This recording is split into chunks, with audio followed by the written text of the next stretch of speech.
Book audio में स्वागत करता हूं मैं आपका दोस्त ब्रजेश और मैं लाया हूं आपके लिए अजीश नायर का लिखा हुआ खूबसूरत उपन्यास फकीरा। अब तक आपने सुना कि कुसुम जिसका भोलापन, जिसकी खूबसूरती दिल दिमाग पर जादू कर रही थी, लेकिन वहीं दूसरी ओर उससे पीछा भी छुड़ाना चाहता था।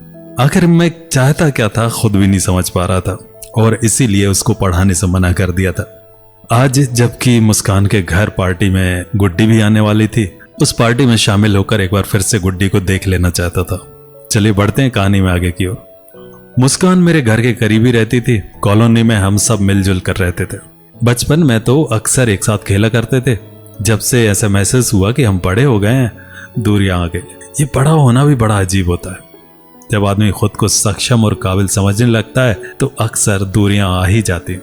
जब से मैं खुद के बड़े होने का अनुभव करने लगा, पहले की तरह कॉलोनी के लोगों और बच्चों से कम बात करने लगा था। शायद मुझ में अहम आ गया था। ये अहम बहुत खतरनाक होता है, अक्सर लोगों को लोगों से दूर कर देता है। बहुत खतरनाक होता है अहंकार, बहुत खतरनाक।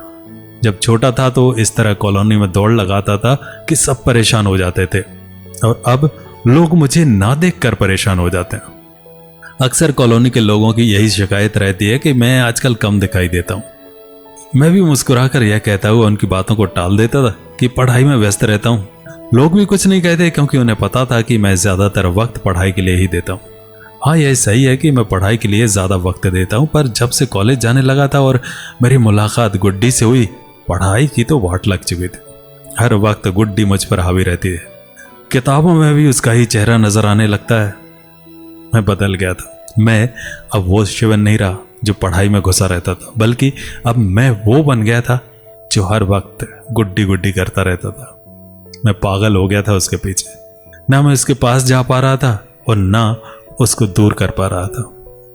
जब उसके करीब जाता तो पढ़ाई के बारे में सोचकर दूर हो जाता और जब उससे दूर जाता तो उसे देखने का मन करता था। हाल पूरी तरह बेहाल था। यह एहसास एकदम नया था। हाँ, एकदम नया। मैं मुस्कान के घर पहुंचा। मुस्कान ने मुझे देख लिया। अंदर आइए भैया, मुस्कान ने कहा। रानी कहाँ है? मैंने पूछा। रानी मुस्कान की छोटी बहन थी, उसका ही जन्मदिन था। तैयार हो रही है भैया, मुस्कान ने कहा। ज्यादा भीड़ नहीं थी, कुछ ही लोग आए थे, वो भी आसपास के। अधिकतर बच्चे और औरतें थी। लग रहा था कि मैं बेकार ही आ गया। भैया बैठे। हाँ ठीक है। मैं कुर्सी में बैठ गया। बच्चे शोर कर रहे थे, औरतें इधर उधर की बातें कर रही थी। मैं बोर हो रहा था। कोई नहीं था जिससे मैं बातें करूं।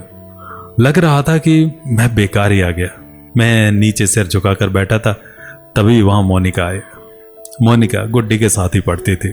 पढ़ाई में वो अच्छी थी और स्ट्रेट फॉरवर्ड थी, किसी से डरती नहीं थी। बातों को सीधे मुंह पर बोलने का दमखम रखती थी।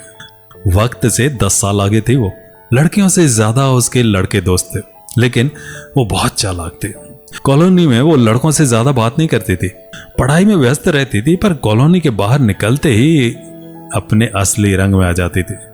देखने में खूबसूरत थी, किसी को भी अपने पहनावे से जल्दी आकर्षित कर सकते थे। पर जो सादगी गुड्डी में थी, ओ इसमें कहां। केवल रंग गोरा होना सुंदरता नहीं, सुंदरता की परिभाषा ही कुछ अलग है। गुड्डी की बातें, मुस्कुराहट, उसकी अदा, उफ, कमाल थी वो। सच में कुदरत ने सभी काम छोड़कर उसे बनाया होगा। शिवन तुम? मोनिका ने चौंकते हुए कहा। हाँ मैंने भी मुस्कुरा कर कहा। आज बड़े फुर्सत में हो? हाँ बस फ्री था तो आ गया, मैंने कहा। अच्छा है, कभी कभी सबसे मिला करो, हम सब तो बचपन के दोस्त हैं, मिलते हैं तो अच्छा लगता है। मोनिका ने बड़ी अच्छी बात कही। हाँ सही बात है, मैंने कहा।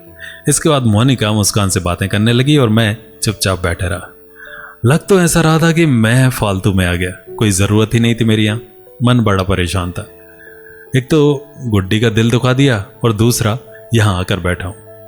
कम से कम घर में रहता तो टीवी देखता, यहाँ आकर बुरी तरह फंस गया था। अब यहां से जा भी नहीं सकता था। आधा घंटा से ज्यादा वक्त बीत चुका था। मैं बैठ बैठ कर पक चुका था। तभी कोई लड़की आकर मुझे कॉफी का कप देती है। लीजिए कॉफी पीजिए। मैं सिर ऊपर करके देखता हूं। सामने गुड्डी कॉफी का कप लिए खड़ी थी। तुम कब आए? वो कुछ नहीं बोली, कॉफी का कप लेकर चली गई। मैंने मुस्कान से पूछा, गुड्डी कब आई? भैया गुड्डी तो आपसे पहले आ गई थी, रानी के साथ थी, मुस्कान ने कहा।